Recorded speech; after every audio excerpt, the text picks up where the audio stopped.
Hello friends, कैसे हैं आप सभी लोग। आई होप आप सभी ठीक होंगे। माय ब्लॉग्स में आपका स्वागत है।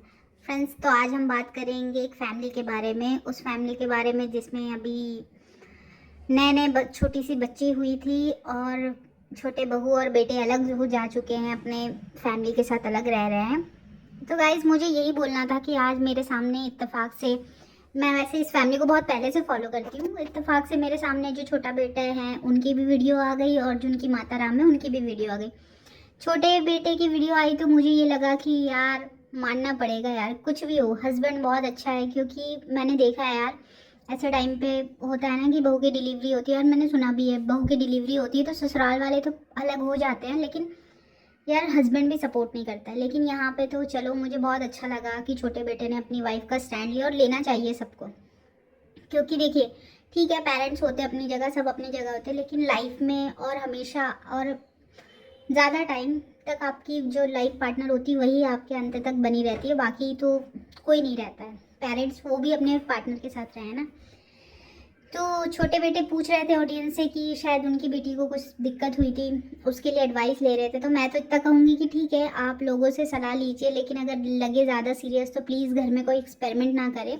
आप जाके प्रॉपर डॉक्टर को दिखाएं, जो बच्चों के डॉक्टर होते हैं उनको, क्योंकि कई बार हमको सिम्टम्स नहीं पता चलते हैं। और मैं आपकी वाइफ के लिए इतना ही सलाह दूंगी कि प्लीज़ अभी थोड़ा केयर करके रखिए। अभी जो केयर नहीं करेंगे ना तो फिर लाइफ टाइम उनको थोड़ी सी प्रॉब्लम हो जाती है फीमेल्स को। और उनको फिजिकली होता है ना, आप सपोर्ट करते हो वो तो बढ़िया है, लेकिन आप उनको इमोशनली भी बहुत सपोर्ट करो। क्योंकि यार बेचारी के साथ ऐसा हुआ कि बेटी हुई और ये सब चीज़ देखने को मिल गया। क्योंकि आफ्टर डिलीवरी पोस्टमार्टम होता है, जिसके लिए हमारी सरकार, गवर्नमेंट और डॉक्टर, गाइनो कितने अवेयर करते हैं। फीमेल्स एक अलग मोड में रहती है, तो इस टाइम उनको फुल इमोशनली सपोर्ट और रेस्ट मिलना चाहिए और अच्छी डाइट। तो मैं अगर उन तक ये वीडियो जाए, ये सुने, तो मैं उनको बोलूँगी कि प्लीज़ अपनी वाइफ को डाइट के साथ अच्छा प्रोटीन डाइट भी खिलाए, क्योंकि प्रोटीन बहुत ज़रूरी होता है फीमेल्स के लिए या किसी के लिए भी। और थोड़ी से अपनी केयर करें बढ़िया से, ज़्यादा खुली जगह पे ना घूमें। क्योंकि मेरी दीदी और भाभीयों को भी मैंने देखा है, वो लोग 6-6 7-8 महीने तक केयर करना पड़ता है।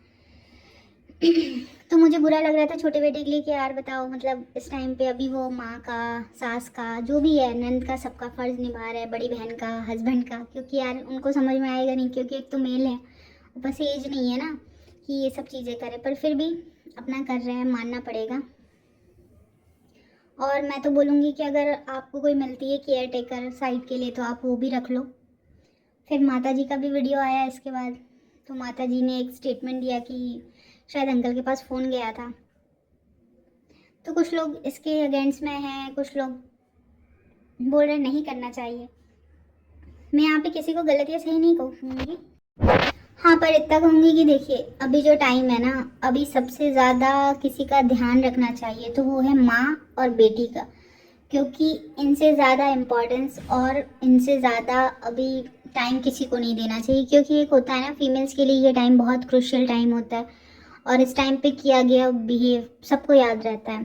तो ठीक है यार, बाकी टाइम गलत सही होती रहती चीज़ें, लेकिन इस टाइम तो मुझे लगता है अटेंशन और हेल्प जो भी है वो एक माँ को और बेटी को मिलना चाहिए। तो आंटी माता राम ये बोल रही थी कि शायद अंकल के पास फ़ोन गया हुआ था बहू का, तो आंटी ने बोला कि फ़ोन करने की ज़रूरत नहीं है, और अंकल ने भी। ये सब चीज़ें ना बहुत छोटी होती है, और शायद आप लोग का झगड़ा खत्म हो जाए ना तो आपको लगेगा कि यार ये सब चीज़ें बहुत छोटी होती है। और मुझे लगता है कि शुरुआत माफ़ करने की बड़ों से ही करना चाहिए, बड़ों को। क्योंकि वो आपके बच्चे हैं, तो आप ऐसे दिखाओगे तो उनको भी बुरा लगेगा। और कभी भी ना पेरेंट्स को अकड़ दिखानी चाहिए कि हम बच्चों को छोड़ देंगे तो उनका कुछ नहीं होगा, और ना बच्चों को ये रहना चाहिए कि यार हमारे बिना हमारे माँ बाप का क्या होगा। क्योंकि यार रिश्ते सब एक दूसरे के पूरक होते हैं, और खून के रिश्ते खून के होते हैं। कितने दिन की लाइफ रहती है, सबको एक दिन जाना है। तो मुझे नहीं लगता कि ये सही टाइम था ये सब चीज़ें करने का। मुझे सबसे ज़्यादा अगर किसी के लिए बुरा लगता है तो वो बहू रानी के लिए बुरा लगता है कि यार ठीक है, सारे लड़ाई झगड़े अच्छे बुरे, कौन है अच्छा बुरा नहीं पता, लेकिन इस टाइम उसको रेस्ट की ज़रूरत थी, इस टाइम उसको इमोशनल सपोर्ट की ज़रूरत थी। ठीक है, और पूरे फैमिली को देना चाहिए था, करना चाहिए था, जो कि नहीं हुआ। इससे बहुत फ़र्क पड़ता है मेंटल हेल्थ पे, बहुत सारी चीज़ों पे। और एक चीज़ शायद आंटी ने कभी बोला था कि भगवान करे उसको बेटी हो, तब बेटी का दर्द समझ में आएगा। देखिए, बेटा बेटी होना तो कोई मैटर नहीं करता है, और वो ना किसी के बोलने से होता है ना किसी के मांगने से होता है। ठीक है, दोनों ज़रूरत होता है, बेटी की भी ज़रूरत होती है और बेटे की भी ज़रूरत होती है, और अपनी औलाद अपनी होती है। और ये लोग जो सोचते हैं कि यार बेटा हो जाएगा तो सेवा करेगा, बहू सेवा करेगी, बेटियाँ तो चली जाएगी, नहीं। अगर अच्छा होना होगा तो बेटा भी अच्छा होगा, नहीं तो बुरा होना होगा तो बेटा भी बुरा होगा, और अच्छी होनी होगी तो बेटी भी अच्छी होती है, बुरी होनी है तो बेटी भी बुरी होती है। तो मैं तो बस इतना कहूँगी कि ये सही टाइम नहीं था, और मुझे लगता है इस टाइम पे किसी के लिए नहीं तो वो छोटी बच्ची के लिए गिले शिकवे हटा देना चाहिए था। पर ठीक है, कभी कभी हमें ना अपनी मेंटल पीस ज़्यादा ज़रूरी होती है और उसको प्रायोरिटी पे रखना चाहिए। शायद हो सकता है कि उस टाइम, अभी तो वो चलो शांत है, मेंटली पीस है, वहाँ पे रहते तो रोज़ झगड़े लड़ाई ये वो फलाना ढिमका होता, वो भी चीज़ सही नहीं था। पर मैं तो यही कहूँगी कि पहले बड़ों का फ़र्ज़ बनता है माफ़ करना, छोटे तो करते रहते हैं गलती, तो बड़ों का क्या काम है ज़िद थोड़ी ना करना।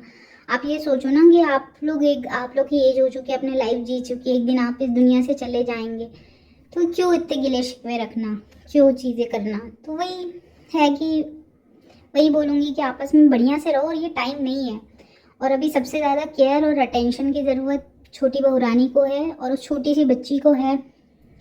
तो आज मुझे छोटे वाले बेटे बहुत परेशान से दिख रहे थे, मुझे अच्छा नहीं लगा कि यार इस कंडीशन में वो बंदा कैसे मैनेज कर रहा है, और उसकी मेंटल स्थिति क्या होगी, और उनकी वाइफ की मेंटल स्थिति क्या होगी, कितना बुरा लगता होगा। पर ठीक है, नो इशू। मुझे लगता है कि बड़ों को शुरुआत कर देना चाहिए माफ़ी के लिए, और ये चीज़ों को भुला के आगे बढ़ने के लिए, क्योंकि यार होता है, बच्चों के मन में आ जाता है कि यार उसको ज़्यादा कर रही है दूसरे वाले को, मेरे को नहीं कर रही है। और मैंने देखा है कि जो पास में रहते हैं ना वो थोड़े कम अच्छे लगते हैं, और जो दूर में रहते हैं वो। तो मैं बस इतना ही कहूँगी कि सारी चीज़ें भूल जाओ और बढ़िया से रहो। प्लीज़ केयर करो बहू रानी की और बच्ची की, अभी सबसे ज़्यादा उसको ज़रूरत है। और फ्रेंड्स प्लीज़ लाइक सब्सक्राइब करना ना भूले, और कमेंट करना, और बेल आइकॉन ज़रूर दबाएं। तब तक के लिए बाय बाय।